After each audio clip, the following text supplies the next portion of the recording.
Welcome to the third edition of my Witchwood review here. It is Thursday, April 5th, and we're going to go over all the cards since the previous video. We're starting off in Paladin, 8 mana, Silver Sword here. It doesn't take that many minions for this to be a pretty good deal. This competes directly with Vine Cleaver. I think if you're going to run Vine Cleaver or two Vine Cleavers, you might run one of them, and then instead of the second Vine Cleaver, you go ahead and run a Silver Sword. For more flexibility. They also combo well one after the other. For just two cards, you can completely grind your opponent out, because if you hit 3 times with Vine Cleaver, make 6 dudes, some of them are going to be left over most likely, and at that point the Silver Sword can come down and grind your opponent out even more. If you add up all the damage between the two weapons, it's 24 damage to the face if you go face, and by that point in the game, your opponent is probably going to be grinded down to nothing. At 8 mana, it does compete with the powerful Tyrian Legendary, but the direction Paladin have been going ever since Call to Arms has been away from control and more to an aggressive deck. And this would be the top end of that kind of a deck. 1 Vine Cleaver, 1 Silver Sword is where I think this sees play. Gilnean Royal Guard is an 8 mana 3/8 Divine Shield Rush, and it has the swap mechanic, which we will see more of coming up here today. Each turn this is in your hand, it swaps its attack and hell. So on turn 8, the 3/8 rush is pretty useless. You're gonna have to wait until it is an 8/3 to kill something big, and he gets left behind in an 8/3 body. Kind of like a charged Devil Sword, almost exactly like a charged Devil Sword if you think about it. Charged Devil Sword must rush into a creature, leaves behind a big body with generally few health, like this. The Master Oakheart synergy is something to think about with this card. It is neutral, so you can do that in every class. It does have synergies with the Priest Legendary we're going to look at in a minute here. That's kind of cool. All in all, I think this is worse than Charged Devil Sword, and because it doesn't have the Beast tag, and doesn't have those crazy synergies in Hunter, probably won't see play, but keep this card in mind if you're doing something fun with Master Oakheart. Druid Legendary Splinter Craft. Battle Cry, choose a friendly minion, add a 10/10 copy to your hand that costs 10, and this thing is an 8 mana 8/8. So it takes a while for this to get going. Notably, it makes a copy and doesn't transform the card in your hand, which is very important and adds to the power of this card. You can think of charge minions right away. Something as little as Stone Tuck's Boar becomes a 10 mana 10/10 charge. While not completely amazing, is pretty good. I think most people think of Sarnite Chain Gang immediately, and I think that's might be where this card fits pretty well. On turn 10, making 2 10/10 taunts is something that cannot be ignored and does affect the board because they do have taunt. Another application of this card might be any card that can get to 0 mana, so you make a 0 mana 10/10. A card like Arcane Tyrant, Happy Ghoul, or even something like Corridor Creeper could make a comeback, although I'm a little bit less optimistic about the Creeper. In Wild, this is a way to get extra copies of very powerful cards. Cards like Sylvanas, cards like Yogg-Saron and N'Zoth, which are of course leaving standard. Warrior Legendary card Black Howl Gunspire, 7 mana 3/8 can attack. That's not good. Whenever this minion takes damage, deal 3 damage to a random enemy. So this can hit the face. Important to note that. I think this is just a really bad legendary open. You're not going to want to open this ever. In Wild, it does combo with exactly Bouncing Blade for possible lethal situations if your opponent doesn't have a board. Because this isn't even very good when your opponent silences it. It's just a 3/8, and I just don't know why it's cost so much. Kind of poorly statted. I think it's just a pretty bad card overall. I do not see this seeing play. You cannot mess around at 6 mana, let alone 7 mana, and this is kind of the poster child of a card that messes around for 7 mana. You do not do anything. Best case scenario, you have like a Blood Razor charge saved up, and you play this, attack with your Blood Razor, you get the Whirlwind, and you get 3 damage for 7 mana. Yeah, not amazing there. And I do not, and especially with a card like Rotface, just uses your inner rages way better than something like this. So yeah, and the fact that it can go face could be a problem if you are trying to control the board. So outside of the funny Bouncing Blade kind of combo wombo in Wild, I think this card is pretty terrible. Bog Shaper is a 7 mana 4/8 elemental, important to note there in Shaman.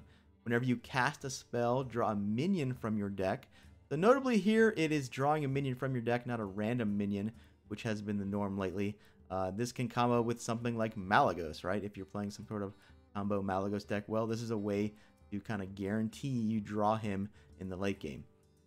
7 mana, 4/8. That's pretty good stats even for 7 mana, right? It's kind of missing taunt on this guy. This guy would get a lot better if it couldn't be ignored, and it is kind of awkward. But 4/8 is big enough to pass the vanilla test even at 7 mana.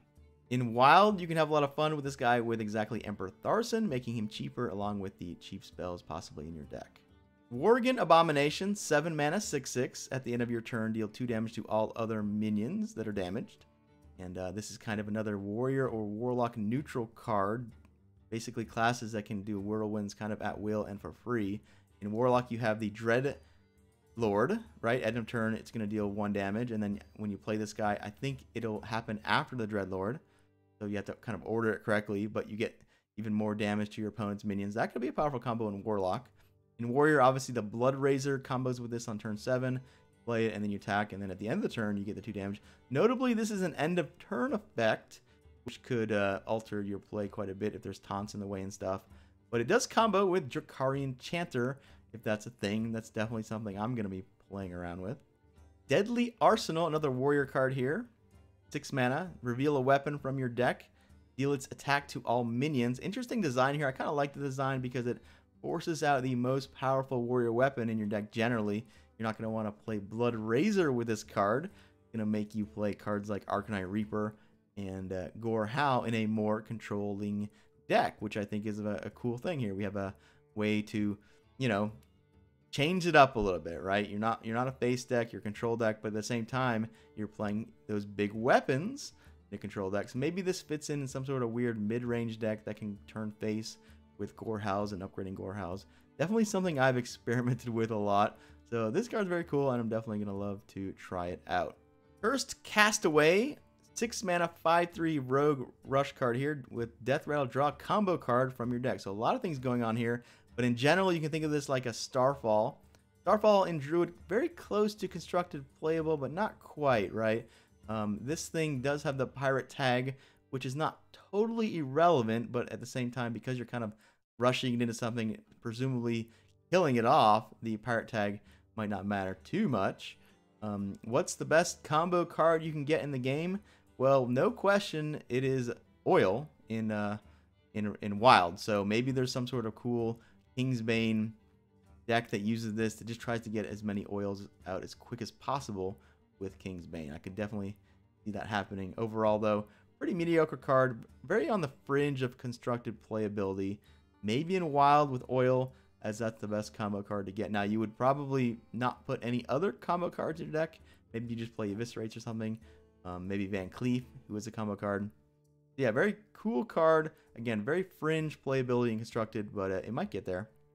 Lady in White, Priest Legendary, 6 mana, 5/5, Battle Cry, cast Inner Fire on every single minion in your deck. Most notably here, it says deck, not deck in hand, which means this card is very slow and very grindy, but very cool. I like the design here.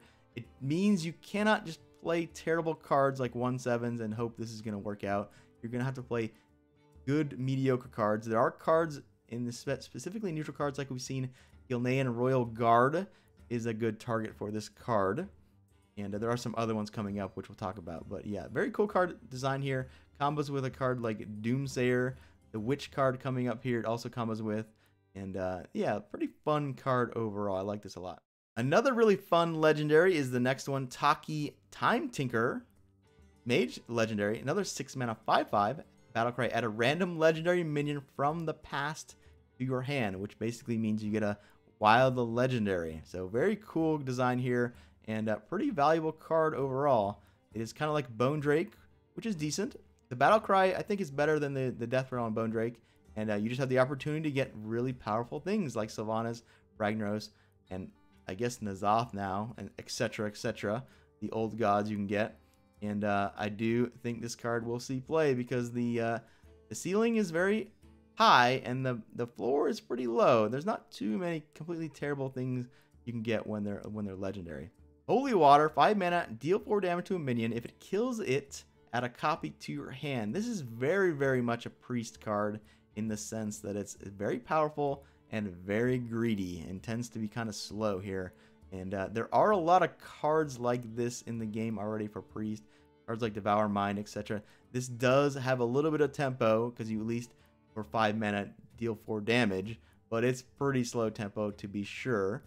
And it's hard to say with all the kind of Priest cards like this if this sees play. But it's pretty cool because it kind of hedges its bet, right? It's not complete greed like Devour Mind or Mind Control. It's kind of in the middle, right? You're doing the 4 damage to a minion and you're taking it. So you can take a win condition like the Lich King or something. And so that might mean it sees play. Very hard to tell. Very meta-dependent card. But Priest has a lot of greedy things going on. Hard to say if this is one of the things that finds its way into decks. Death Web Spider, 5 mana, 4/6, so that passes the vanilla test. Battlecry, if your hero took damage this turn, gain lifesteal. Well, there's no weapons in Warlock, so if you're going to get the lifesteal, you're going to have to probably pay more than 5 mana, barring something like a Wrathguard. This is kind of like the epitome of a mid-range kind of a card. And Warlock right now, they're not really doing mid-range strategies. They have more powerful things going on between the cheating out demons and the like. So I don't think this card kind of fits into Warlock right now, although it's not a terrible card. I just don't think it will see play. Dollmaster Dorian, 5 mana legendary here, 2/6. Not great stats. The 2 attack a little bit dangerous in a world of Cabal Shadow Priest as well. When you draw a minion, summon a 1/1 copy of it. And notably, it will summon into play, which is what you want generally. And it is minion only, so you have to make sure you draw minions. How do you do that? Well, there are a couple ways. I think maybe one way. Yeah, there are a couple ways. Elven Minstrel, right, only draws minions. And the new Shaman card, Bog Shaper, once you play a spell, you're guaranteed to draw a minion, and you're guaranteed to get a copy of it. So that's kind of cool. Maybe there's some sort of fun Shaman thing you can do with Malagos, right? Overall, cool card design here. Again, probably not the best constructed card just because it asks so much of you, right? It asks you to play a 5 mana 2/6. It asks you to draw a minion, not just a card, a minion. And you get a 1/1 copy of it. And, well, it might be just a 1/1 guy. It might not be a death rattle. It might not be a card that gets any value at all besides being a 1/1. So, yeah, a card you definitely have to work for. But I think it's cool design, and we're going to have some fun trying to break it. Another legendary card that could be fun to try to break is the Druid one, Duskfallen Aviana. 5 mana 3/7. On each player's turn, the first card, not spell, each card played costs 0. So just like something like Temperance, this can easily lose you the game immediately. But hopefully you're building your deck to take advantage of it. Druid has a lot of ways. We've seen the other Druid legendary, which is a huge play, along with a card like UI, Ultimate Infestation. How often does this lose you the game immediately when you play it? Maybe more often than you think. That's probably what keeps this from being played and constructed. But it is a cool card to experiment with for sure. And it could go well for you sometimes, I guess. I do think this is better than Temperance. I think Temperance was even worse than this because Temperance, even an aggressive deck, could really make use of an extra turn. Whereas this thing kind of forces your opponent to have a big play, or it could work out in your favor. Witchwood Grizzly, 5 mana 3/12 Beast Taunt. Whoa, that's huge, right? Well, it says Battlecry, lose 1 health for each card in your opponent's hand. So it's not going to quite be a 3/12 at all times. But if you recruit it or resurrect it, it will be. And that's a pretty interesting application here. This might be a meta-defining card just because of how big it is, possibly against aggressive decks. Another reason for aggressive decks to be packing those silences. So anytime there's a meta filled with silences, it does mean fun things get stifled a little bit, which is kind of annoying, but at the same time, a control deck might need a card like this to survive in the first place. So very cool card here, and I definitely think this will see a lot of play. Spectral Cutlass is a rogue weapon, 4 mana 2/2, not very big, lifesteal, which is cool, I guess. Whenever you play a card from another class, gain +1 durability. Notably, it doesn't get attack and durability, just durability. So if you keep playing opponent's cards, you can keep the weapon. Does this survive in a world with King's Bane? Not sure about that one.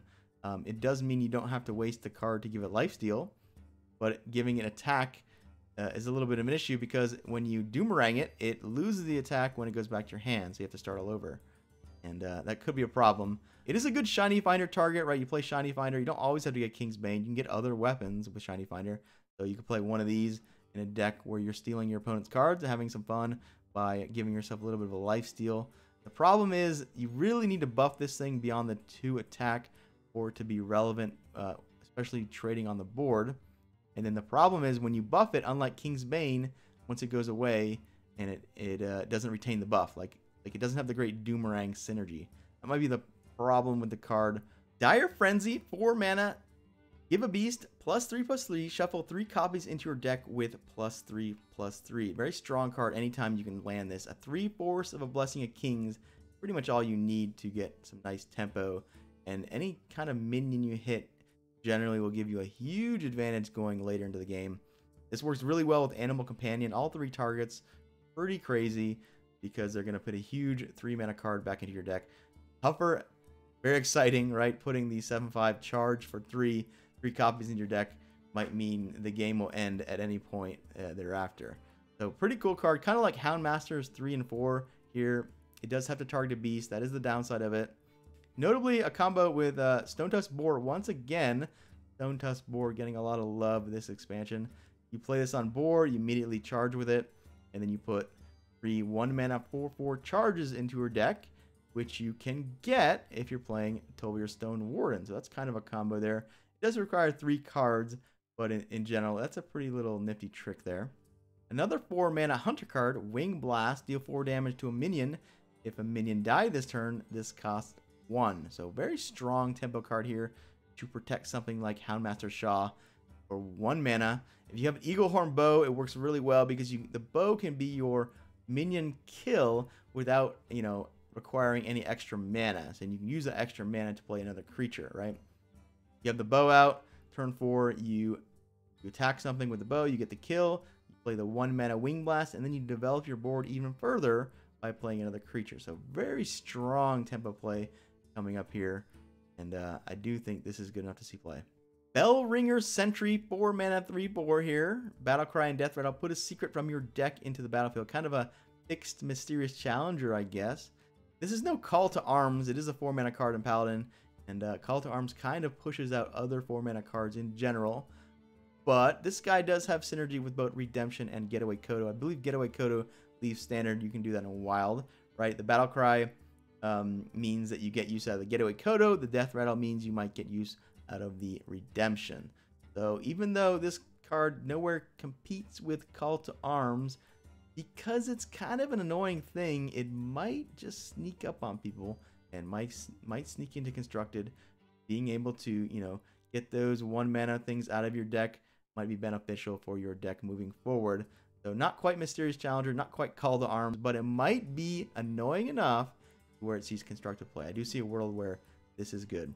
Blood Witch, another 4 mana card here. It is a 3/6. At the start of your turn, deal 1 damage to your hero. This is going to activate a couple things going on, like the Spellstone and some cards we got coming up here. Warlock has so much life gain right now that this 1 damage is not going to matter in the slightest. The question is, does Warlock need kind of a dorky, mid-rangey creature? Probably not right now. This card has the same problem as the 5-drop, I believe, the Spider that can get lifesteal. And this would be a way to combo with the Spider, right? You play this on turn 4, you play the Spider on turn 5. The problem is this too mid-rangey with what Warlock has going on right now? Possibly. Does this spawn a new archetype in Warlock? Kind of a mid-range Warlock? Not sure. But because of a card like Lord Godfrey being so powerful, why do you really want to invest in mid-rangey creatures when you can just blow them all up on turn 7 and then play your Void Lords and your Gul'dan and you win the game doing naughty things like that? So I think this being a mid-range card means it will not see very much play, even though it's pretty good right now. Mist Wraith, 4 mana 3/5. Whenever you play an Echo card, gain +1/+1. It's in Rogue. This is very similar to Violet Teacher, almost too similar, and I think it's worse than Violet Teacher.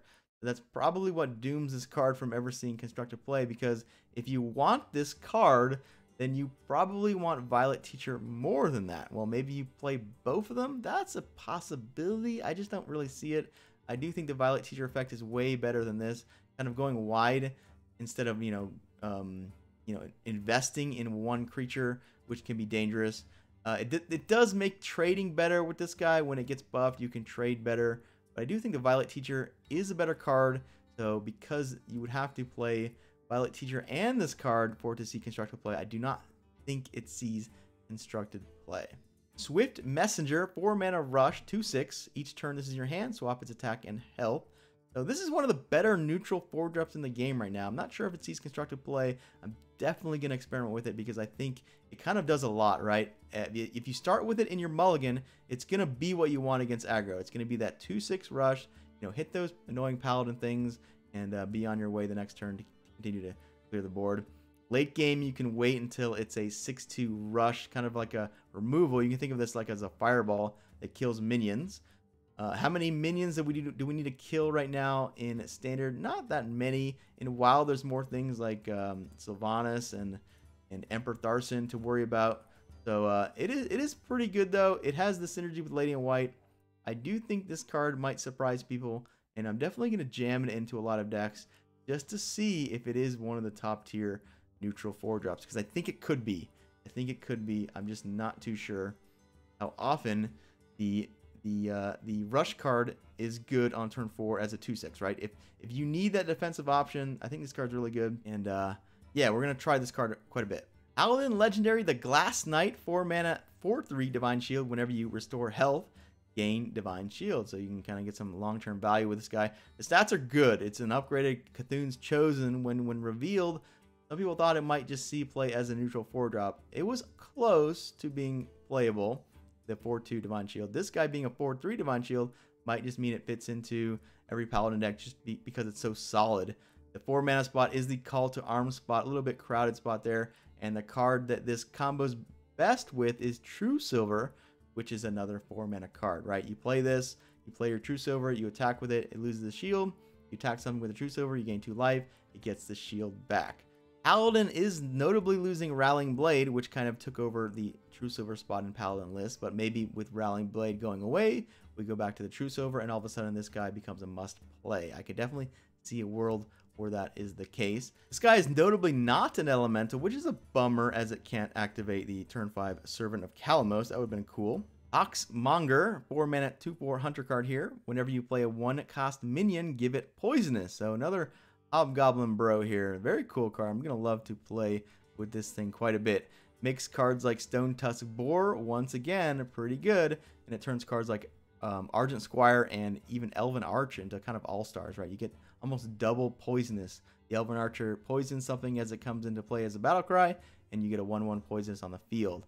The Argent Squire, you know, technically could kill 2 things if your opponent can't do some pinging. Very cool card here, and Wild, of course, is going to combo in Hobgoblin decks, and I can't wait to try that.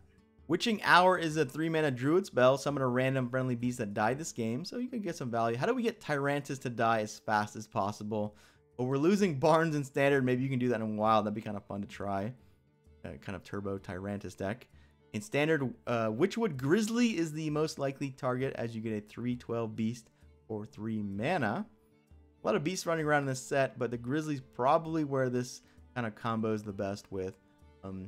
King or Mukla, yeah, Mukla's a 5/5 for 3 that you can try to use in the mid game to kind of generate a little bit of tempo. I don't think it's worth it just for 3 mana 5/5 where we're kind of going through too many hoops. Mukla is a 1-of, but the 3/12 Taunt does combo with this card and definitely will see play.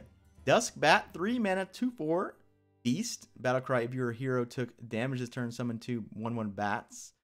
Well, how do you damage yourself on turn 3 to activate this guy? It's pretty damn hard, honestly. You would need some sort of warlock weapon. It's not impossible. You have to go to Wild. There is the Wrath Guard on turn 2, comboing into a turn 3 Duskbat. That is a thing you could do in Wild. The most likely application of this is, of course, turn 4 with the Cobalt Librarian to make 2 extra 1/1 bats. Problem there is the Librarian is such a great 1-drop play, right? You draw the card early to kind of sculpt out your turns later on, whereas if you hold it until turn 4, a lot of the value of the Librarian goes away. You do make a wide board. It is notably susceptible to AoE, but maybe in a Zoo type of deck, that's good enough. Late game, turn 5 and further, you can just life tap and play this. for a little bit of value. So it's not the worst card in the world. Again, it has the problem of finding a home, right? Is Zoo good enough right now with cards like Lord Godfrey running around and Defile? Maybe not, right? But it does do enough when you activate the battle cry. Duskhaven Hunter is a hunter card, 3 mana, 2/5 stealth. Each turn this swaps in your hand, right? So if you have it in your mulligan, it's going to come down as a 3 mana, 5/2 stealth. That could be very hard for your opponent to block, right? This could just represent early 5 damage to the face if that's what you're trying to do. The 2/5 version works best when you have Houndmaster Shaw out. So a little interesting card here, kind of a weird card to evaluate because it could be very good just because it almost represents 3 damage to, or 5 damage to the face, or 3 like a kill command. But because you have to invest in it on turn 3, you're not getting board control if you're going face with it. A little bit awkward there. Voodoo Doll, 3 mana, 1/1. Battlecry, choose a minion. Death Rattle, destroy the chosen minion. So we got a card that's almost another Warlock / Warrior neutral card because of Blood Razor and cards like Defile and Hellfire.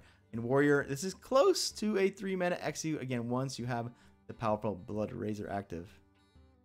In Warlock, you can just combo this with Defile, and it even helps possibly start your Defile, having that 1 health guy.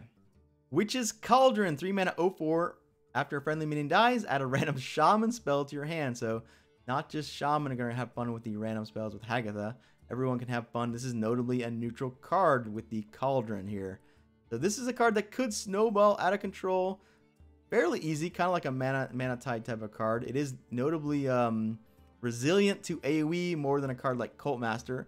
So if you can play this, spam the board, and protect it, it can get out of hand. Now you're getting random shaman spells, which we talked about in the previous video. Basically, a fourth of the time they're good, half the time they're situationally good, and a fourth of the time they're terrible. Because you're not shaman and you don't have totems at all generally, it's you're more likely to get a terrible card over a situationally good card. But because this card can snowball, I think it might see play in zoo type decks. So pretty cool card here, and it does take attack buffs fairly well because it already has a lot of health, right? And this does have Lady in White synergies. Technically becomes a 4/4 once you play the Lady in White. Kind of cool. Woodcutter's Axe, 2 mana, 2/2 warrior weapon. Death Rattle, give a +2/+1 to random friendly rush minion. So it makes you jump through hoops a little bit to get the Death Rattle there. This is kind of the problem with the Fiery War Axe I see. I kind of knew this was going to happen. They're going to have to print another Fiery War Axe every standard rotation. And this one is not a good replacement, I don't think, because it doesn't have 3 attack, right? You can't kill the Northshire Cleric, can't kill the Mana Worm, can't even kill the Dire Mole or whatever in Hunter or Druid. So those are the minions that can snowball out of control. The Cleric, Mana Worm, the Mole getting buffed. So because you can't do 3 attack, I don't like this weapon that much. The Death Rattle could be good theoretically. Again, it makes you jump through hoops. It does combo with the Militia Commander technically on turn 2. Although you would need a 3 mana rush to combo this, right? Because on turn 2 you attack presumably. On turn 3 you attack presumably, and then on the Death Rattle on the turn 3 you would need a rush minion. So maybe you need the coin with Militia Commander. Interesting that there's going to be a 3 mana rush creature. Maybe there has been, I haven't noticed, but I don't think there has been, right? So we'll watch out for that. But yeah, a lot of things wrong with this. Mainly the fact that it doesn't have 3 attack is the problem, right? It's no Fiery War Axe.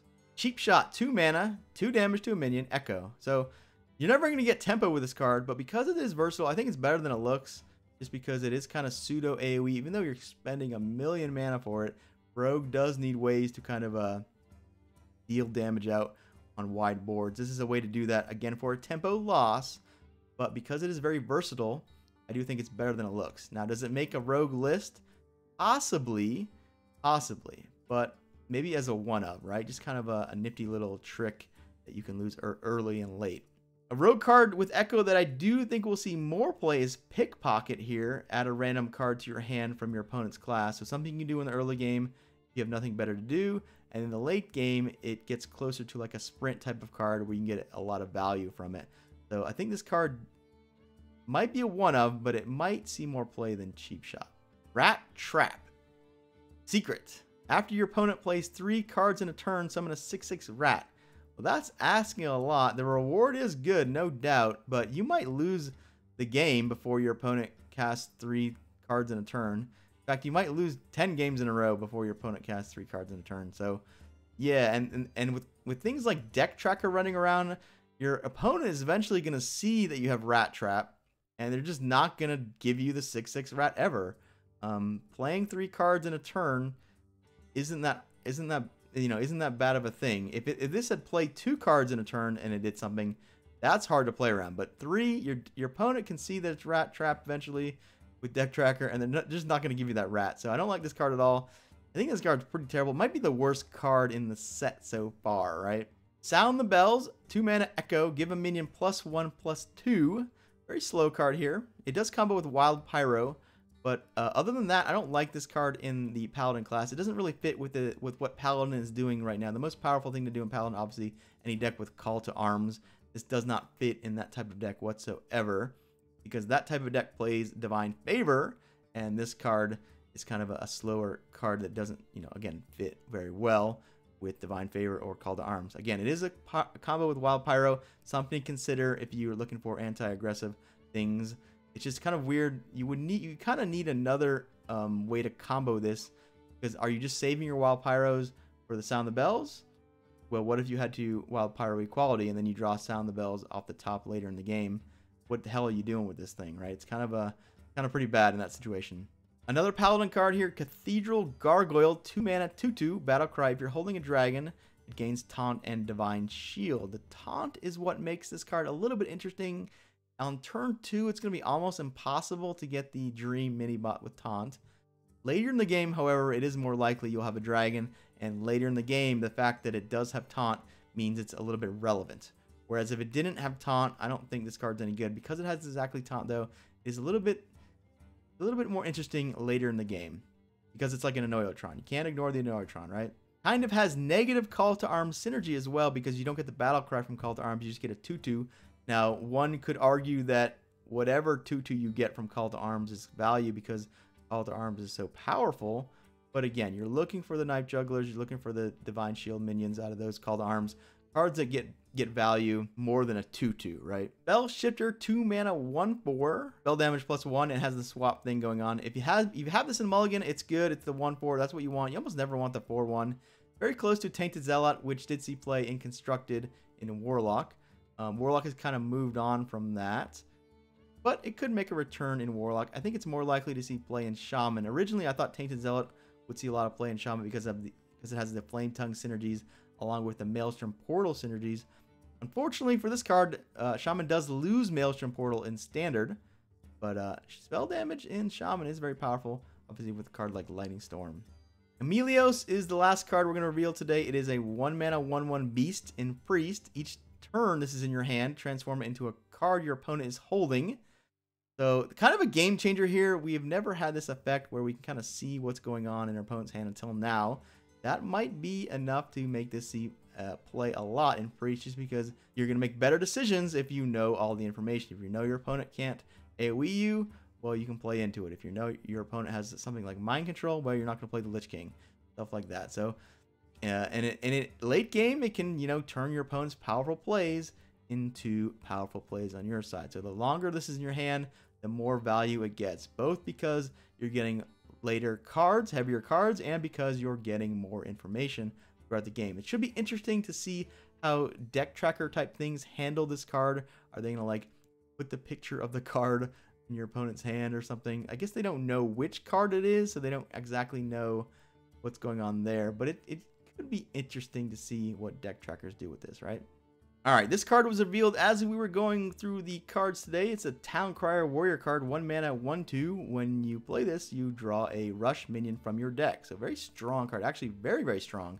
And kind of a bummer that it's an epic card. It's kind of like a new Cobalt Librarian here. Warrior decks for the foreseeable future might be running 2 copies of this because of how strong it is on turn 1. Anything on turn 1 that gives you some board presence and draws a card is almost auto-include. So warrior decks will have to find a couple rush minions to play with this card, almost guaranteed, I think, right? So overall, very strong card. Should be interesting to see if we get any 2 mana or 3 mana rush cards that can kind of fill out the curve for even a control deck, right? Control deck would love to just play this, draw a 2 mana rush or 3 mana rush, just so they don't have to worry about early game quite so much, right? That's going to be it for the card reviews for today. I'm going to put a link up here of the previous review video, and we will be back next Friday for hopefully the conclusion of the Witchwood set review. If you guys agree or disagree with any of the card reviews I've given out today, please go ahead and feel free to comment below. I will not take offense. Thank you so much, guys. I will see you next time.